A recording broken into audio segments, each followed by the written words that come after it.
ellos no reconocen a Cristo como el Mesías, entonces la palabra de Dios ha fallado. Ese es el pensamiento que pudiese venir. Pero Pablo nos va a demostrar en estos 3 capítulos, hermanos, en los 3 capítulos 9, 10 y 11, y va a argumentarnos que la palabra de Dios es fiel y que no falla. No falla, hermanos. Es una piedra inconmovible las promesas de nuestro Dios. Y todo lo que Él ha prometido, todo se cumplirá. Tal cual como Él lo prometió.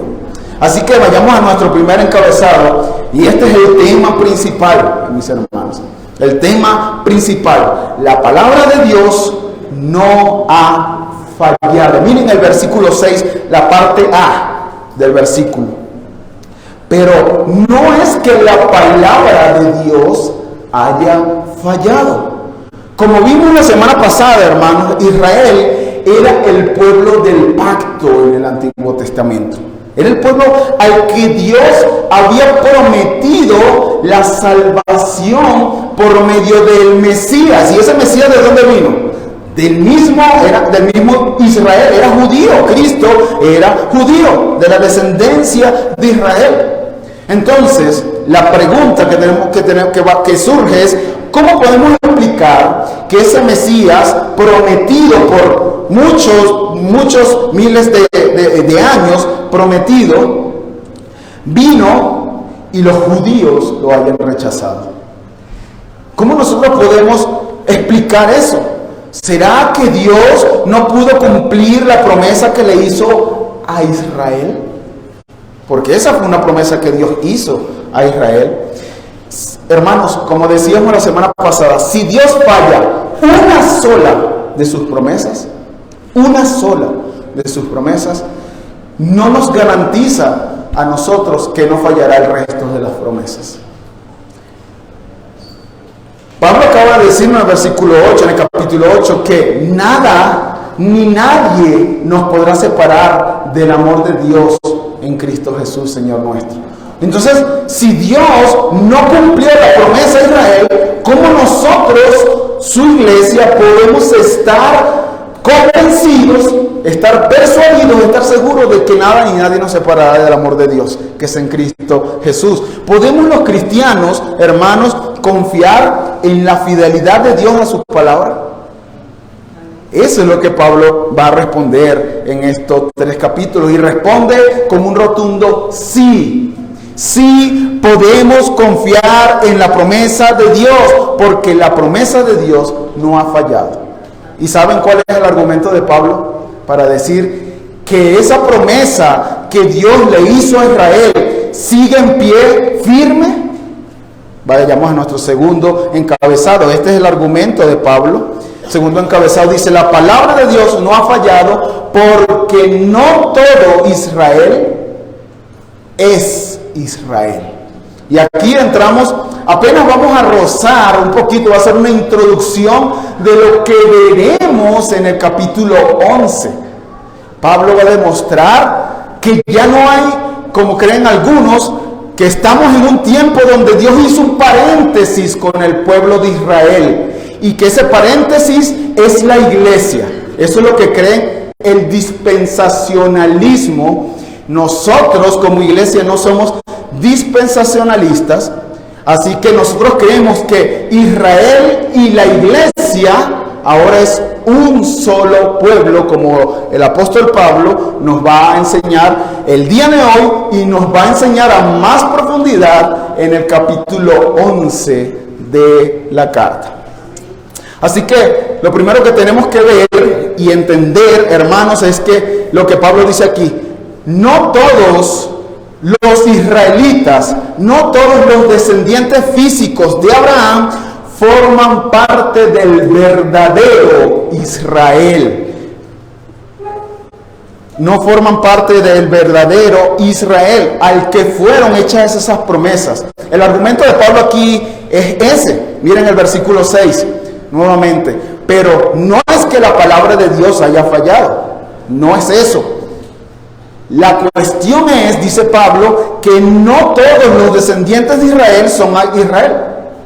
Versículo 7, ni son todos hijos por ser descendientes de Abraham, sino que por Isaac será llamada tu descendencia. Hermanos, Israel como nación, Israel natural, el Israel que está conformado por los descendientes físicos de Abraham. Eso es lo que está diciendo Pablo. Ahora, Abraham tuvo un hijo. Ese hijo se llamaba Isaac. Isaac tuvo un hijo y ese hijo se llamaba Jacob. Y Dios le puso el sobrenombre a Jacob de Israel. Eso es lo que está diciendo. Pero Pablo nos va a demostrar con varios argumentos del Antiguo Testamento que desde el principio Dios hizo una diferencia dentro de los mismos descendientes de Israel. Es decir, hay un Israel dentro de Israel. Eso es lo que está diciendo el apóstol Pablo. Existe un Israel natural y existe un Israel espiritual. Existe un Israel carnal y existe un Israel que son los hijos de la promesa. Hermanos, yo sé que esto para muchos es algo nuevo, porque lo que abunda en la mayoría de las iglesias es el dispensacionalismo, donde creemos que Israel es una cosa, la iglesia es otra cosa, pero lo que Pablo está diciendo aquí es no.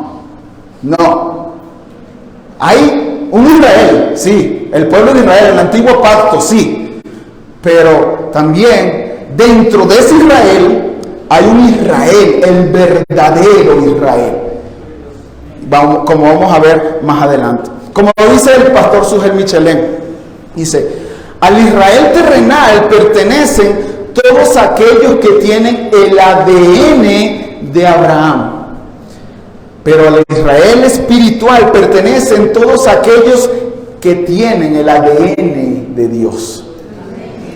Eso es lo que está diciendo el apóstol Pablo. Estos son aquellos que fueron escogidos incondicionalmente para venir a formar parte del verdadero Israel, elegidos de pura gracia antes de la fundación del mundo. Ahora, para demostrar, este es el argumento de Pablo. No ha fallado la palabra de Dios, ¿verdad? Ese es el argumento, no ha fallado su palabra, porque Dios sigue cumpliendo todas sus promesas en el verdadero Israel.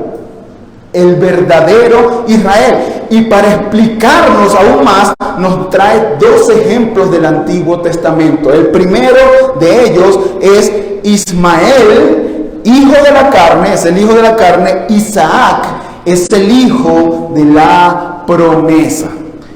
Tanto Ismael como Isaac eran hijos de Abraham. Pero cuando nosotros leemos el versículo 21 de Génesis, vemos que Ismael empieza a burlarse de Isaac, y Sara le pide a Abraham que eche fuera a Ismael y a Agar, su madre. Y esto angustia a Abraham porque era el padre de Ismael. Pero Dios le dice en Génesis 21:12, miren lo que le dice: no te angusties por el muchacho ni por tu sierva. Presta atención a todo lo que Sara te diga. ¿Por qué? Miren lo que dice: porque por Isaac será llamada tu descendencia. Por Isaac. Y eso es lo que Pablo está citando en el verso número 7. Eso es lo que Pablo está diciendo. Por Isaac será llamada tu descendencia. Pero Dios le sigue diciendo a Abraham, versículo 13, Génesis 21:13.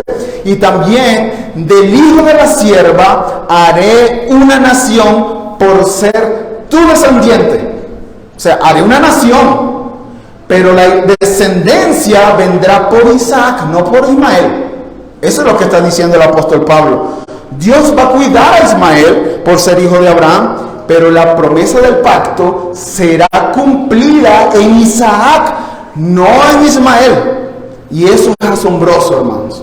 ¿Saben por qué es asombroso? Esa es la conclusión que Pablo llega aquí. Esa es la conclusión que Pablo llega aquí en Génesis. Miren el versículo 8. Él dice, esto es, voy a explicar, eso es lo que está diciendo el apóstol Pablo, no son los hijos de la carne que son hijos de Dios, sino que los hijos de la promesa son considerados los descendientes, como descendientes. Ahora, miren el cambio que hace el apóstol Pablo aquí del singular, hablando de Isaac, al plural, hablando no solamente de Isaac, sino de los que son hijos de Dios, hijos de la promesa, los descendientes. ¿Ven? Primero empieza hablando de Isaac, pero ahora habla en plural. Habla en plural. Versículo 9. Porque esta es una palabra de promesa. ¿Cuál es? Por este tiempo volveré y Sara tendrá un hijo. Dios le hace una promesa a Abraham, hermanos. Una promesa. Dios da su palabra. Es como cuando a ti te dicen, te prometo que voy a hacer esto. Lamentablemente, nosotros muchas veces no cumplimos lo que prometemos, pero nuestro Dios no es así. Si Dios promete algo, Él lo cumple, sí o sí. Así que esa es la promesa que Dios le hace a Abraham. Ciertamente volveré a ti por este año, ese es Génesis 18:10, ciertamente volveré a ti por este año, por este tiempo, el año próximo, he aquí, Sara, tu mujer, tendrá un hijo.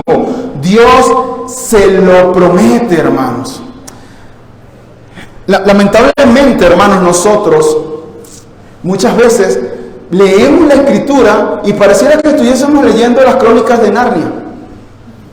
Es como que, bueno, es una fábula allí, y cuando nosotros leemos la historia de David y el pacto que Dios hace con David y el pacto que Dios hace... sí. Hermanos, Dios, todo lo que está escrito en este libro es su palabra fiel. Dios todo lo que ha dicho y todo lo que ha prometido lo cumplió, lo cumple y lo cumplirá. Todo. Nosotros, los hijos de Dios, los cristianos, tenemos que creer eso. Porque si no, entonces tu fe va a estar basada en emociones y va a estar hoy así y mañana así y pasado mañana así y después más abajo. Nosotros tenemos que creer en este libro. Esa es la diferencia, hermano, de uno que no es hijo de Dios a uno que es hijo de Dios. Pero lo que Pablo está diciendo aquí es que Ismael e Isaac representan dos descendencias distintas. Los hijos de la carne y los hijos de Dios, los hijos de la promesa. Pero ¿qué significa ser hijo de la carne y ser hijo de la promesa? Bueno, para nosotros poder responder esa pregunta, tenemos que profundizar un poco más en la historia de Ismael y de Jacob. En Génesis 15, hermanos, en Génesis 15 Dios le prometió a Abraham que le daría un descendiente por el cual serían benditas todas las familias de la tierra. Cuando Dios le hace esta promesa a Abraham en Génesis 15, Abraham tenía 75 años. 75 años y Sara tenía 10 años menos, 65 años. Pero no solamente eso, no solamente Sara tenía 65 años, sino que Sara también era estéril. Sara era estéril. Pero ¿qué pasa? Pasan los años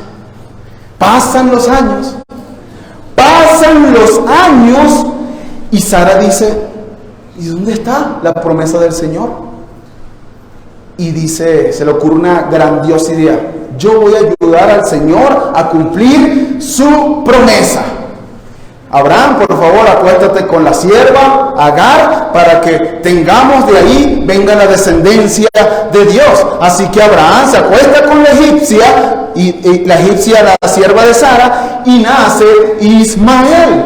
Es por eso que su nacimiento fue según la carne. ¿Ven? No fue por el poder de Dios, sino por el poder o por voluntad de hombre por voluntad de varón. Es así que fue concebido según la carne. Fue de esa manera, de una manera natural, como tú y yo fuimos concebidos. Así fue, como cualquier hombre puede embarazar a cualquier mujer. Pero el nacimiento de Isaac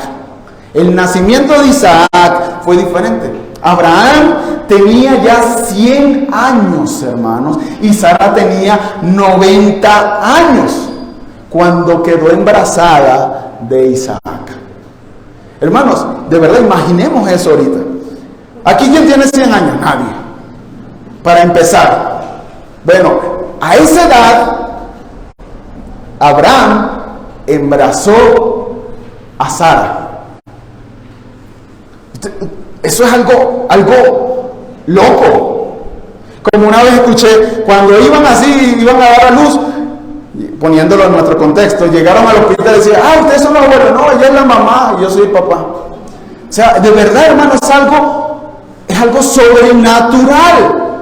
Porque fue el producto sobrenatural, todopoderoso de la obra de Dios.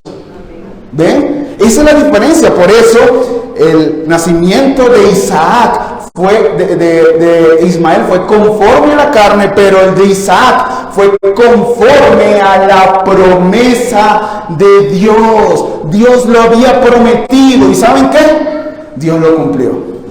A pesar de todas las adversidades, a pesar de la edad, a pesar de la esterilidad, no importa, porque para Dios no hay nada imposible. Para nuestro Dios, el Dios de la Biblia, el Dios en que creemos, no hay nada imposible, hermanos.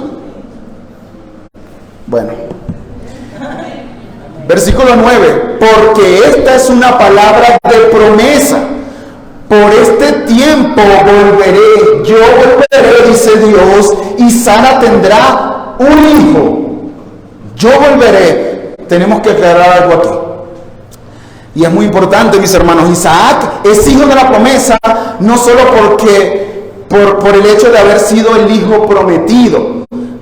Esa no es la razón. Isaac es el hijo de la promesa porque fue la promesa de Dios, su palabra todopoderosa, hermanos. Hermanos, a nosotros nos parece loco esto, pero la palabra de Dios, cuando dijo, sea la luz, en ese momento fue la luz. Cuando Dios dijo que los mares se recojan, en ese momento los mares se recogieron.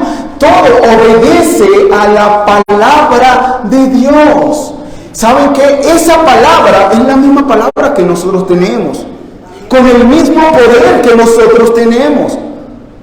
Esa es la misma palabra. Fue la palabra todopoderosa de Dios que hizo que el vientre y todo el aparato reproductor de Abraham y de Sara estuviesen listos para hacer eso.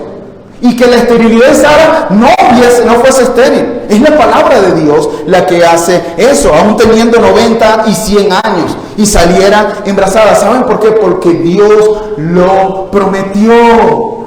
Dios lo prometió, hermanos. Y la palabra de Dios tiene poder. No tu palabra ni la mía. La palabra de Dios tiene poder. Y Él cumple lo que promete. Y recordemos, mis hermanos, que Pablo está demostrando aquí.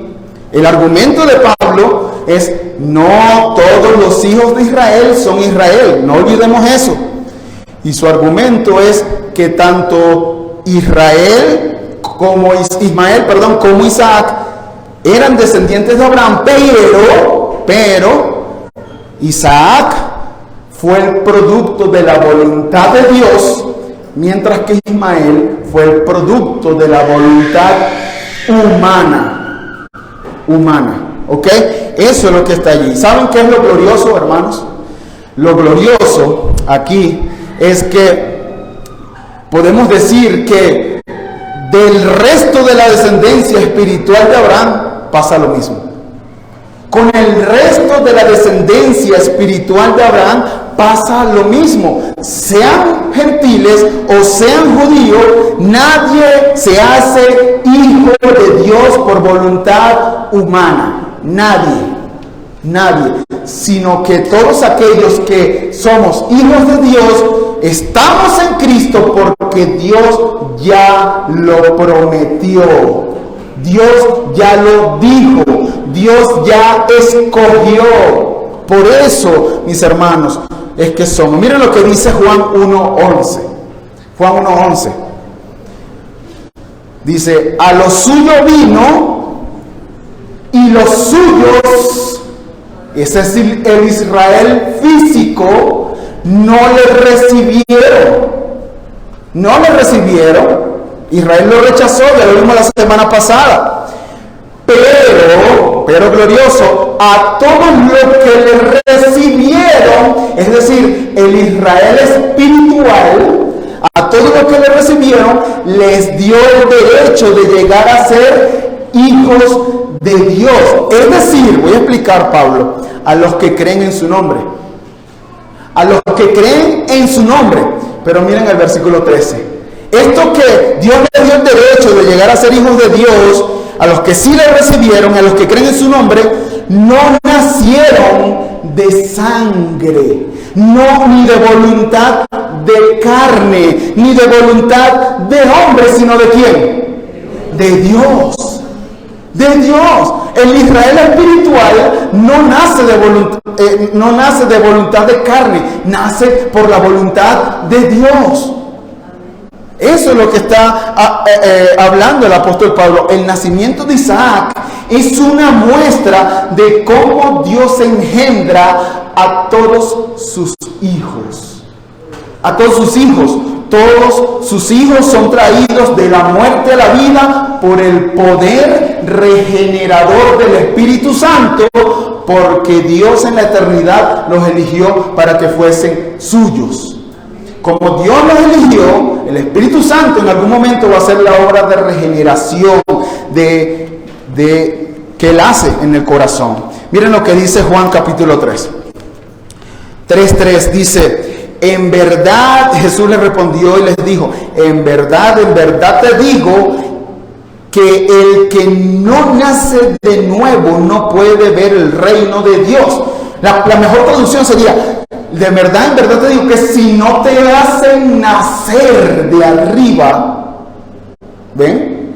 Es un poder el poder de Dios obrando en tu corazón, en mi corazón, y que nos da una nueva vida. Y eso lo hace el Espíritu Santo. Así que Isaac es el modelo, mis hermanos, de cómo todos los que estamos en Cristo somos hijos de la promesa. Miren lo que dice Gálatas 4:28. Si no me cree, créale a la Biblia. Y vosotros, hermanos, como Isaac, sois hijos de la promesa. Como Isaac. Así como sucedió con él, así ustedes son hijos de la promesa. Todos los hijos de Dios fueron engendrados sobrenaturalmente por la obra regeneradora del Espíritu Santo, porque Dios los escogió para que fueran suyos, hermanos, por medio de la fe en Jesús. Nosotros, si tú estás en Cristo, si tú eres un verdadero hijo de Dios, tú eres un hijo de la promesa. Tú eres hijo de la promesa, no eres hijo del esfuerzo humano. No fue que un día, ¿verdad?, un predicador dijo, ¿quién quiere levantar su mano y recibir a Cristo? Pase adelante y repita conmigo. No fue por eso. No fue por eso. No fue por la elocuencia que tenía el predicador en ese momento, ¿verdad? Y que era muy chistoso. Y en ese momento, a través de los chistes, te convenció y dijo, wow, sí, no, yo quiero ser así como el predicador. No es por eso, hermanos.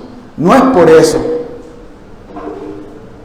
Tú estabas muerto en tus delitos y pecados. Efesios 2:1. Él os dio vida a vosotros cuando estabais muertos en vuestros delitos y pecados. ¿Y sabes qué pasó? Dios, con el poder de su palabra, dijo, vive. Así como cuando Lázaro estaba muerto y él le dijo, Lázaro, sal fuera. Y Lázaro obedeció la palabra de Dios. y todo su cuerpo muerto, que ya hedía, todo su cuerpo muerto recobró vida. Hermano, nosotros estábamos muertos en nuestros delitos y pecados, y en el momento que alguien nos predicó el Evangelio, esa palabra, el poder de esa palabra nos resucitó para salvación. Por el poder de su palabra, el Dios envió a través de su palabra al Espíritu Santo, regeneró nuestros corazones, nosotros resucitamos y ahora podemos ser obedientes a Dios.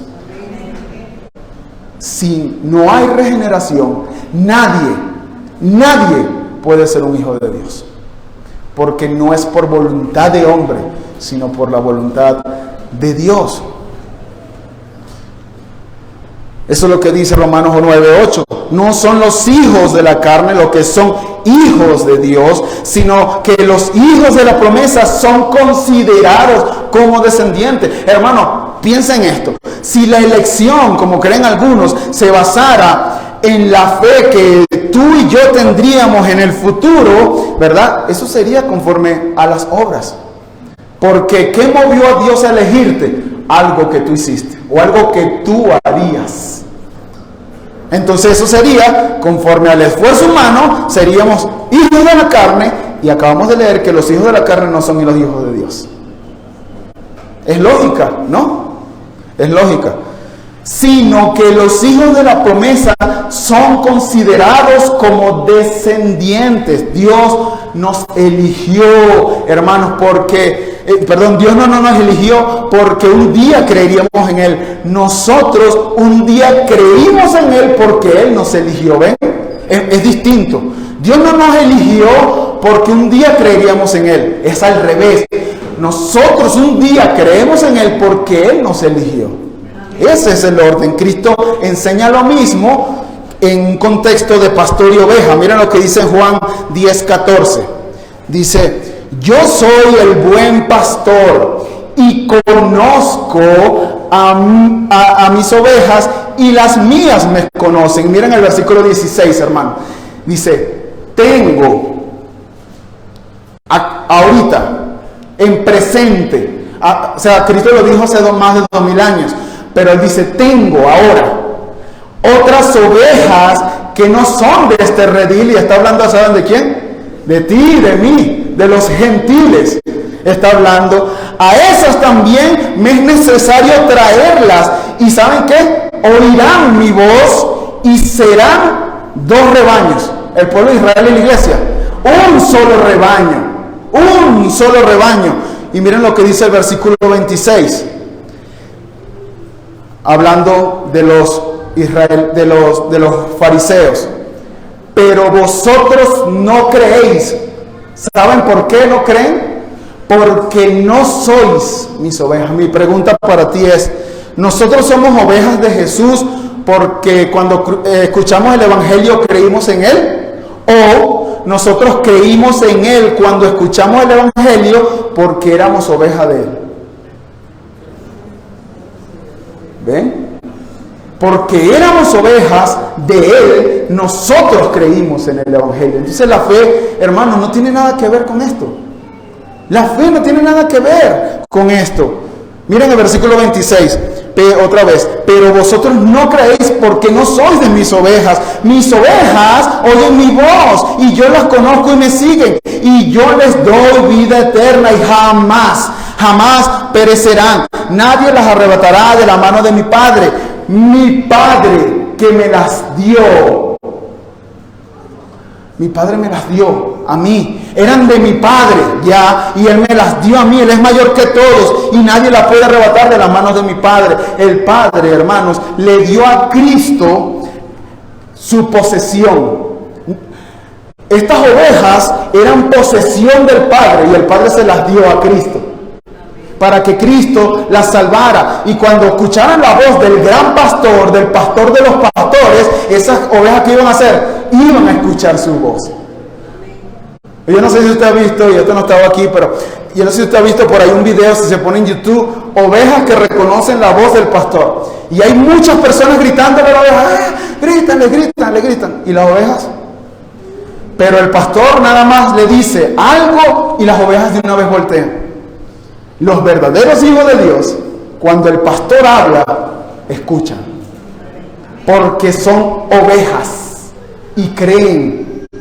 Porque esas ovejas eran del Padre y el Padre se las dio a Cristo. Y todo lo que el Padre le da a Cristo, Él lo justifica y lo resucita en el día postrero. Ver Juan 17, 9. Yo ruego por ellos, no ruego por el mundo, sino por los que me has dado, porque tuyos son. Hermanos, tenemos que entender esto. Si tú estás hoy en Cristo, era porque pertenecías a Dios. Pertenecías a Dios y le perteneces a Él porque Él te eligió desde antes de la fundación del mundo, desde la eternidad. Eso es lo que Pablo está argumentando en Romanos 9 para probar que no todos los descendientes de Israel son Israel. No todos. Así como en Isaac fue engendrado por la promesa de Dios, así como Isaac fue engendrado por la promesa de Dios, así también todos nosotros que estamos en Cristo somos hijos de Dios porque Él lo prometió, por su promesa, por el poder de su palabra. Ahora, si te queda alguna duda de esto, el apóstol Pablo nos tiene otro ejemplo para enseñarnos acerca de eso. El punto número 4, el encabezado 4 dice: Dios eligió a Jacob y no a Esaú. Dios eligió a Jacob y no a Esaú. Y creo, mis hermanos, que este argumento es más contundente que el anterior. Porque alguien pudo pensar, bueno, por supuesto que Isaac iba a ser el hijo de la promesa. ¿Por qué? Porque ¿quién era su madre? Una sirvienta, una egipcia, una pagana, ¿no? Pablo dice, bueno, por si acaso alguien piensa eso, ahora le voy a traer un ejemplo donde los dos padres son israelitas, son judíos, los dos hijos son del mismo padre y de la misma madre, pero no solamente eso, eran mellizos.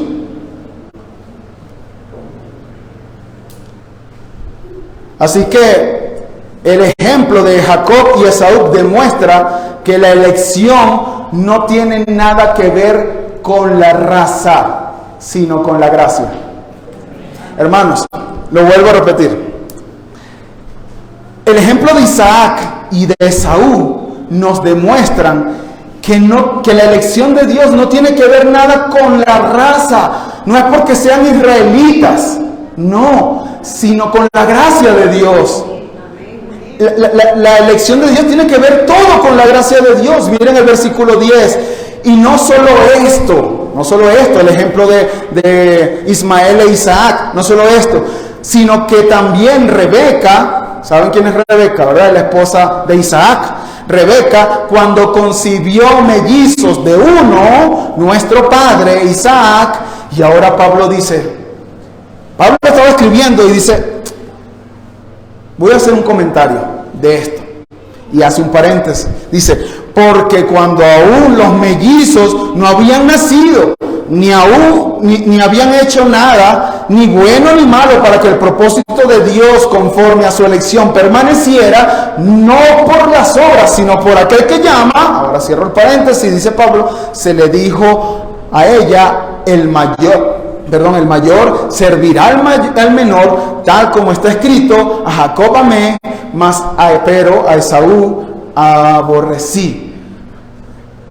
Hermanos, este texto lo voy a explicar, pero si lo leemos nada más una lectura, yo creo que es suficientemente claro para nosotros comprender qué es lo que está diciendo allí. Estos eran mellizos, pero el que nació primero, ¿quién fue? Fue Esaú. Pero Dios, antes de que ni siquiera nacieran, Dios ya le había dicho, el mayor servirá al menor. ¿Y saben por qué le dijo esto a Rebeca? Para que fuese evidente que lo que hizo la diferencia entre el uno y el otro fue la voluntad de Dios. No fue que uno sería bueno y que el otro sería malo. Eso es lo que el apóstol Pablo dice en el paréntesis, porque cuando aún los mellizos no habían nacido y no habían hecho nada ni bueno ni malo, no habían hecho nada bueno, no habían hecho nada malo, pero ya Dios había establecido que el mayor serviría al menor. ¿Por qué? Porque Dios había amado a Jacob y había aborrecido a Esaú. Así que esa elección, no, una vez más, no pudo haberse basado en lo que Dios previó, en su presencia de lo que sería la vida de Jacob. Y dijo, es que Jacob va a creer en mí y Esaú no. Entonces yo voy a elegir a Jacob. No, hermanos, porque el apóstol Pablo nos dice que no habían hecho nada bueno, ni habían hecho nada malo. ¿Saben para qué? ¿Cuál es el propósito de eso? Para que el propósito de Dios conforme a su elección permaneciera. Hermanos, es muy claro, no por las obras, no por las obras, sino por aquel que llama, por Dios, por la voluntad de Dios. ¿Puede ser más claro Pablo aquí en este texto? La elección de Dios no se basa en ninguna obra que Él previó que tú ibas a hacer, ni por nuestra fe, ni porque nosotros en algún momento nos arrepentiríamos. Su elección se basa en su propósito. Así que la razón por la que Dios escoge a unos y no escoge a otros para salvación está en Dios, hermanos. No la quiso revelar. No la quiso revelar Dios. No la quiso revelar. Está en Él, pero no la quiso revelar. No la quiso revelar. No es porque tú eres mejor que nadie. Miren, este texto lo hemos repetido creo que hace 2 domingos y hoy otra vez. 2 Timoteo 1:9.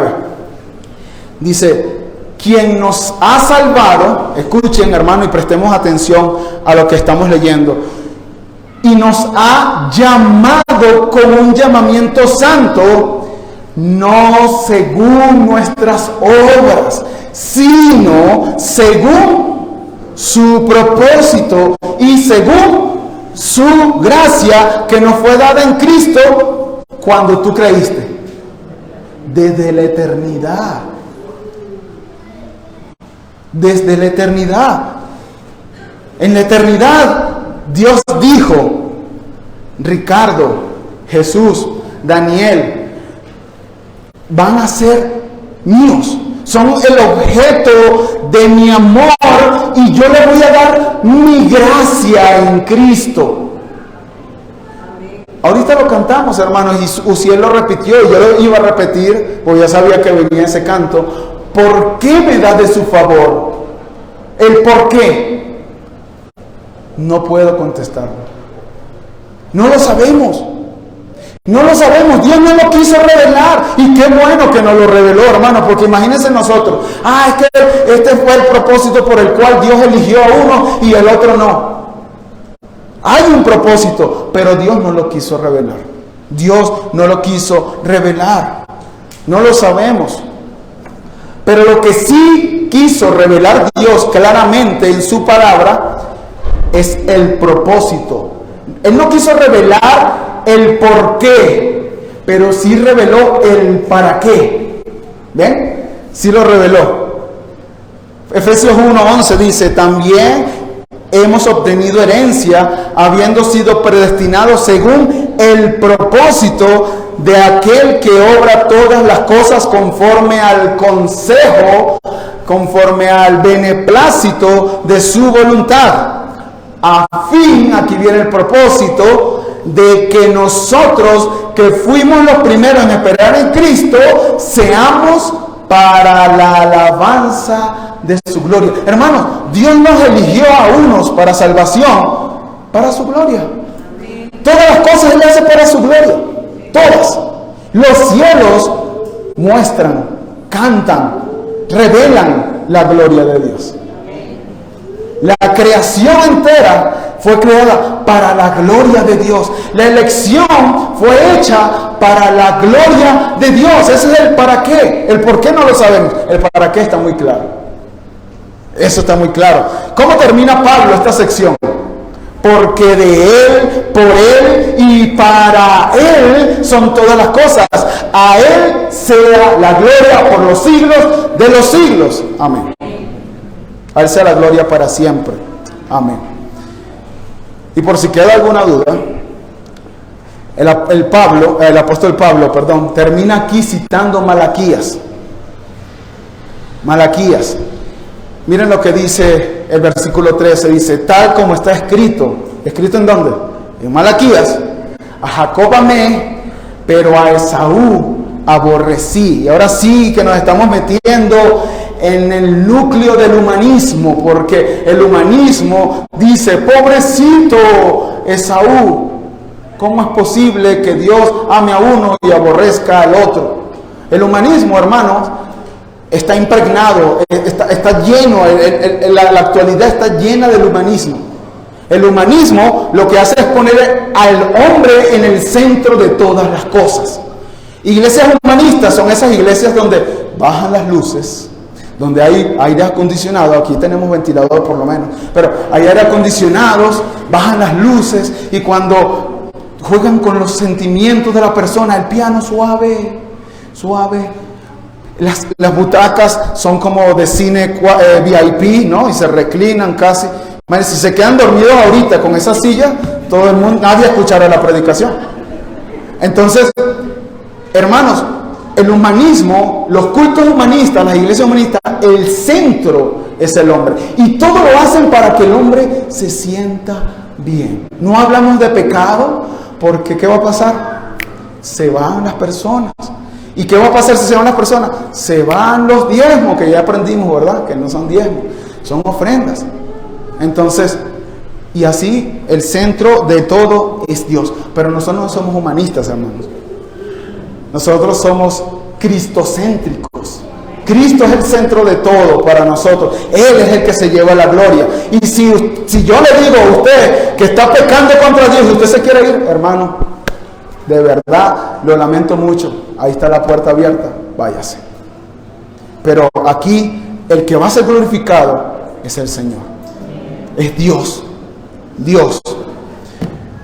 Y lo digo, hermanos, porque estamos entrando en un tema donde los humanistas les da mucho, no sé, le da como un tic, ¿no? Un tic nervioso.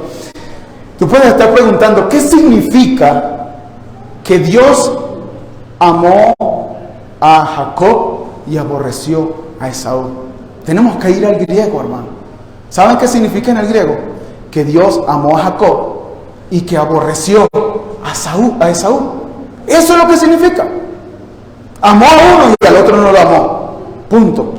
Nosotros tenemos que hablar donde la Biblia habla y decir lo que la Biblia dice, hermanos. Los profetas del Antiguo Testamento era lo que decían. Y decían, así dice el Señor, y no cambiaban lo que el Señor decía. Y eso es lo que dice el Señor en su palabra. Y no estoy diciendo que yo sea un profeta como esos del Antiguo Testamento, no. Pero miren, el apóstol Pablo citó a Malaquías, y vamos a ver qué dice Malaquías acerca de eso. Dice Malaquías 1:1. Y el contexto es que Dios está contendiendo con su pueblo Israel. Dice Malaquías 1:1, profecía de la palabra del Señor a Israel por medio de Malaquías. Miren lo que dice Dios. Yo he amado, dice el Señor, pero vosotros decís, ¿en qué nos has amado? Wow. Y miren la respuesta de Dios. Es el argumento del apóstol Pablo.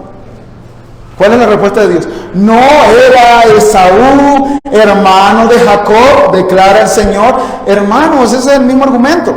Jacob y Esaú eran hermanos, mellizos, hijos de la misma madre, hijos del mismo padre, e israelitas los dos.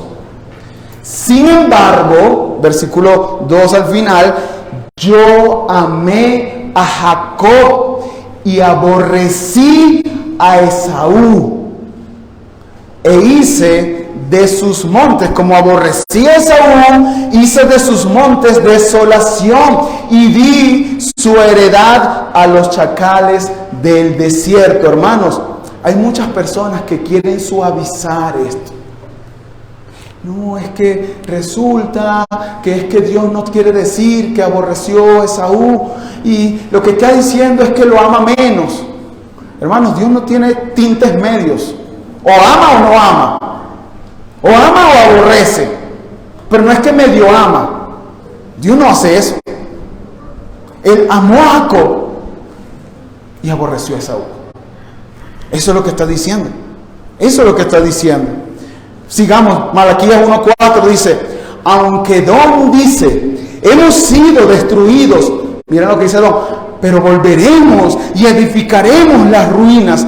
El Señor de los ejércitos dice así, ellos edificarán, pero yo destruiré y los llamarán territorio impío y pueblo contra quien el Señor está indignado para siempre. Hermano, ¿hay alguna duda de que Dios aborreció a Esaú en este texto? Ahora, este texto de Malaquías también nos dice cuál es la razón por la que Dios no ama a Esaú. Dice, porque era impío, un territorio impío. Fue por ser impío que él odia a Esaú. Y porque es pueblo contra el quien el Señor está indignado. Esa es la razón por la que Dios no eligió a Esaú. Porque era impío. Pero Ricardo, ese es el Antiguo Testamento. En el Nuevo Testamento es puro amor. Jesús es puro amor. ¿No? ¿No es lo que piensan muchos? Miren Juan 3:36. Hablando el Señor Jesucristo. El que cree en el Hijo tiene vida eterna, pero el que no obedece al Hijo no verá la vida, sino que la ira de Dios permanece sobre él. ¿Es distinto en el Nuevo Testamento? No, hermanos. Los impíos, Pablo lo dice en Romanos capítulo 1:18. La ira de Dios se revela desde el cielo contra toda impiedad e injusticia de los hombres que detienen con injusticia la verdad. Impíos. La ira de Dios se revela desde el cielo. Entonces, hermanos, esto tiene que quedar muy claro. La razón por la que Dios no escoge a Esaú es por su impiedad. Por su impiedad, porque él era un impío y todo su pueblo obraba de la misma forma. La cuestión aquí, hermanos, y aquí es donde viene lo hermoso de esta doctrina, es que Jacob también era un impío. Una vez se le acercan a Charles Spurgeon y le dicen, señor Spurgeon, yo no entiendo esa doctrina de la elección. Eso en Romanos 9, que Jacob amé y a Esaú aborrecí, yo no lo entiendo. Y Spurgeon le dice, yo tampoco lo entiendo. Pero, señora, hermana, venga, ¿qué es lo que no entiende de ahí? Es que yo no entiendo cómo es que va a aborrecer a Esaú. No, ya va. Eso yo lo entiendo, dice Spurgeon. Lo que no entiendo es cómo amó a Jacob. Eso es lo que yo no entiendo. Hermanos, si él hubiese enviado al infierno a Jacob y a Esaú, Dios sería justo. Por eso el versículo 14, que veremos la semana que viene, empieza diciendo, ¿hay injusticia en Dios? En ningún modo. En ningún modo hay injusticia, porque todos merecen ir al infierno. ¿Y quieren ir al infierno? Vuelvo a citar Romanos 1:18. Porque la ira de Dios se revela desde el cielo contra toda impiedad de los hombres que detienen con injusticia la verdad. Y la luz vino al mundo y los hombres amaron más las tinieblas que la luz, porque sus obras eran malas y no venían a la luz para que sus obras no fuesen expuestas. El hombre aborrece a Cristo y ama su pecado. Merece el infierno. La paga del pecado es la muerte. Merece el infierno. Lo increíble, hermanos, es que de todas esas personas que iban corriendo hacia el infierno, Dios tuvo misericordia. Por eso el versículo 15, que veremos la semana que viene, Pablo dice, no es cuestión de injusticia, es cuestión de misericordia, porque Él tiene misericordia de que Él tiene misericordia y se compadecerá de que Él quiera compadecerse. No es cuestión de injusticia. Justo es que todos vayan al infierno. Es cuestión de misericordia. Eso es lo que Dios está diciendo. Si leemos Génesis, Jacob era un mentiroso. Hoy vimos que hizo Jacob. Quiso comprar a Dios, ¿verdad? Diciendo, si yo hago esto, entonces, si tú haces esto, entonces yo hago esto. Pero Dios, hermanos, y me voy a extender un poquito, pero Dios decidió amarlo. Dios decidió amarnos. El por qué no lo sabemos. Dios decidió amar a Jacob. Eso es lo extraordinario de esto. Eso es lo extraordinario de esto. Nadie merece ser elegido por Dios. Nadie.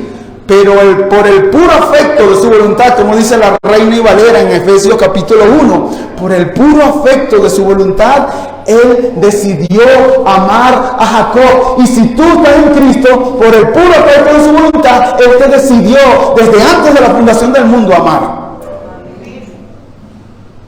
Por el puro afecto de su voluntad. No porque tú tenías los ojos más bonitos que otro. No es por eso. Escucha esto, hermano.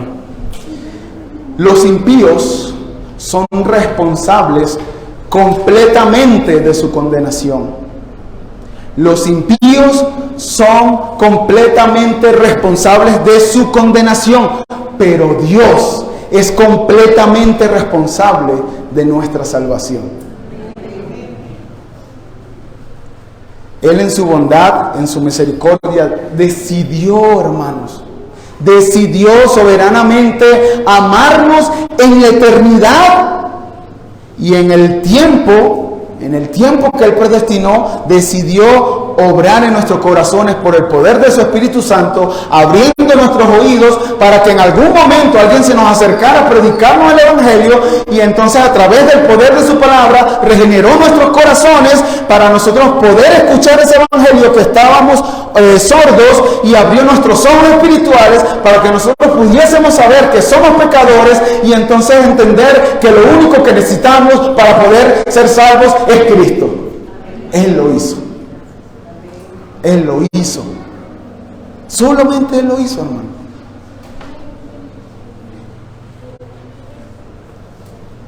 Cuatro aplicaciones prácticas. Son rápidas.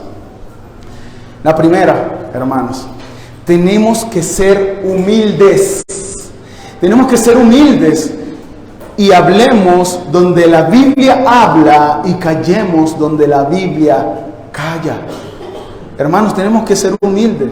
Hay una tensión entre la soberanía de Dios y la responsabilidad humana que ni John MacArthur, ni John Piper, ni Juan Calvino, ni R.C. Sproul, ni ningún teólogo la va a poder responder. Hay una tensión. ¿Saben por qué? Porque Dios reveló algunas cosas que son para nosotros. A esa a la que nosotros tenemos que prestar la atención, Deuteronomio 29, y hay otras que Dios no quiso revelar. ¿Saben por qué se han levantado tantas falsas doctrinas y tantas herejías? Como por ejemplo, los testigos de Jehová dicen que no existe una Trinidad porque no pueden explicar eso. La Biblia lo enseña. Dios es Padre, Hijo, Espíritu Santo, pero es un solo Dios.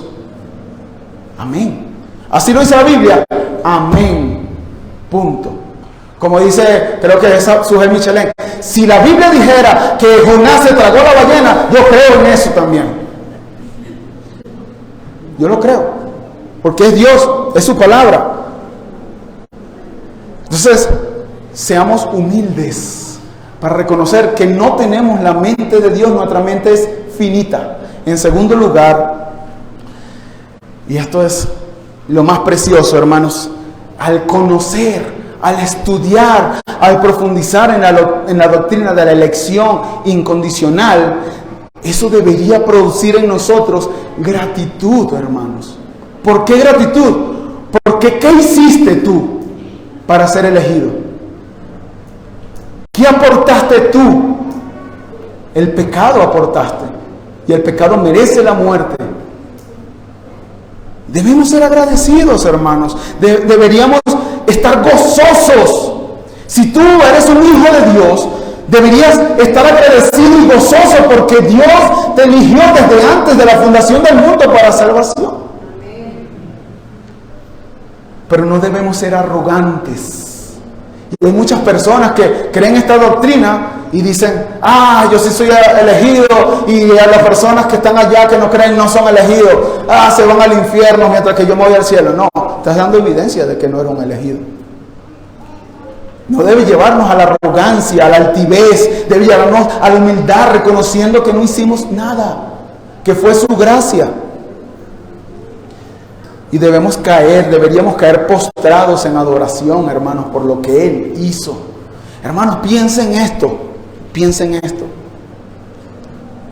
En la eternidad, cuando solamente Dios, el Dios Trino, existía, Padre, Hijo, Espíritu Santo, en su plan de redención, en su propósito eterno, Él pensó en ti.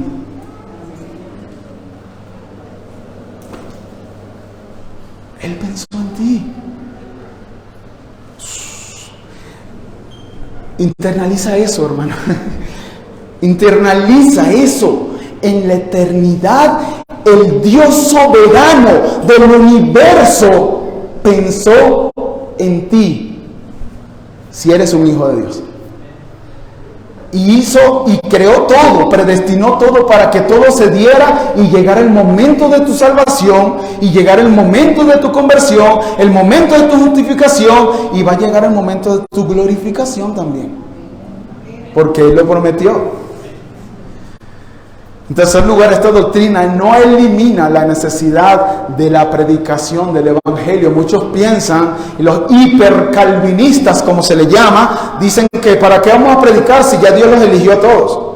No, hermanos, la Biblia habla de la elección, pero también la Biblia nos dice cuál es el método, cuál es la forma en que Dios salva a los pecadores a través de la predicación del Evangelio. ¿Recuerdan? Romanos 8, 29, a los que antes escogió, también los predestinó, y los que predestinó, a esos también, ¿qué? Llamó. ¿Y cómo los llamó? Por la predicación del Evangelio. Y a los que llamó también justificó, y a los que justificó también glorificó. Entonces, la elección no repele la evangelización, al contrario, es a través de la predicación que la elección se hace efectiva en cada uno de los elegidos. Y en cuarto lugar, y último, esta enseñanza debe llevarte a ti, mi querido amigo, que profesas no ser creyente, profesas no ser cristiano. Debe llevarte a caer postrado ante Él. No debe llevarte a pensar, ¿será que yo soy un elegido? ¿Será que yo sí soy? ¿Será que no soy? No. Cae postrado ante Él. Cae postrado ante Él. Hay un pastor que dice, enseña acerca de esta doctrina, algo que no enseña esta doctrina. Él dice, yo aborrezco esta doctrina de la elección, porque enseña, entre comillas, dice que si un pecador se quiere salvar pero no fue elegido, ese pecador no se puede salvar. Eso no es lo que enseña el apóstol Pablo. Eso no fue lo que enseñó Juan Calvino, ni Martín Lutero, ni ninguno de estos hombres durante la historia. Eso no es. Eso no fue lo que vimos hoy. Si tú estás aquí y escuchaste la palabra de Dios, Dios te está llamando. Dios te está llamando. Él es misericordioso. Dios no quiere que ninguno perezca, sino que todos vengan, procedan al arrepentimiento. Por ¿saben qué? Tú eres responsable de responder a ese llamado. Tú eres responsable. Tú eres responsable de creer. Tú eres responsable de arrepentirte. Después entendemos que el creer y el arrepentimiento lo da Dios. Pero tú eres responsable. Tú eres responsable de hacer eso. Mi querido amigo, ríndete ante Dios. Ríndete ante Dios. Obedece a su llamado. Ven a Él en arrepentimiento y fe. Y sabes que si lo haces, estarás demostrando que eres un verdadero elegido de Él. Eres un elegido de Dios desde la eternidad. Recuerda que Él no te va a condenar porque no te eligió. Él te va a condenar por tu pecado. Él te va a condenar por tu impiedad. Pero si obedeces al llamado de Dios, que te está diciendo, venid a mí, todos los que están trabajados y cargados, venid a mí, todos los que están cansados, y yo os haré descansar. Yo os haré descansar, entonces tendrás salvación. Eres un elegido de Dios, eres un hijo de la promesa. Ven a Cristo en arrepentimiento y fe. Vamos a orar. Padre, gracias por tu palabra. Todos los domingos tenemos que agradecer por ella, Señor. De hecho, todos los días de nuestras vidas